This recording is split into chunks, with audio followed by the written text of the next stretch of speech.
సాయంత్రం అయితే చాలు చిన్నవాళ్ళ నుండి పెద్దవాళ్ళ దాకా చాయ్ బిస్కెట్లు లేదా సమోసా జిలేబీనో తింటూ హమ్మయ్య అనుకుంటారు. ఇప్పుడు ఈ చిరుతిండ్ల ప్రియులకు కేంద్రం బ్యాడ్ న్యూస్ చెప్పింది. సిగరెట్ ప్యాకెట్లు, గుట్కా ప్యాకెట్లపై వేసే హెల్త్ వార్నింగ్ మెసేజ్లు, ఇకపై ఈ స్నాక్స్ అమ్మే దగ్గర కూడా పోస్టర్ల బోర్డుల రూపంలో ఏర్పాటు చేయాలని కేంద్రం నిర్ణయం తీసుకుంది.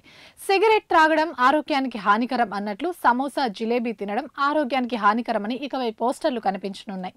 ముందుగా నాగ్పూర్ ఎయిమ్స్ క్యాంపస్లోని క్యాఫెటేరియాలో ప్రయోగాత్మకంగా ఈ ప్రచారం మొదలు పెట్టాలని కేంద్ర ప్రభుత్వం ఆదేశించింది. జిలేబీ, సమోసాలే కాదు, పకోడీలు, వడాపావ్, చాయ్ బిస్కెట్లను కూడా ఉద్దేశిస్తూ ఈ హెల్త్ వార్నింగ్ బోర్డులు పెట్టాలని కేంద్రం భావిస్తోంది.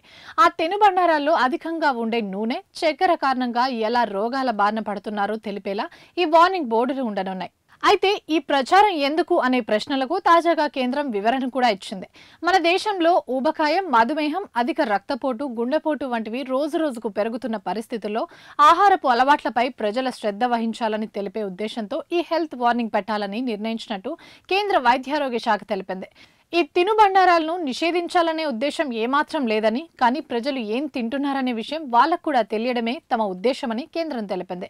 కొన్ని నెలల వ్యవధిలో దేశవ్యాప్తంగా ఈ హెల్త్ వార్నింగ్ బోర్డులు, పోస్టర్లు కనిపించనున్నట్లు తెలుస్తోంది.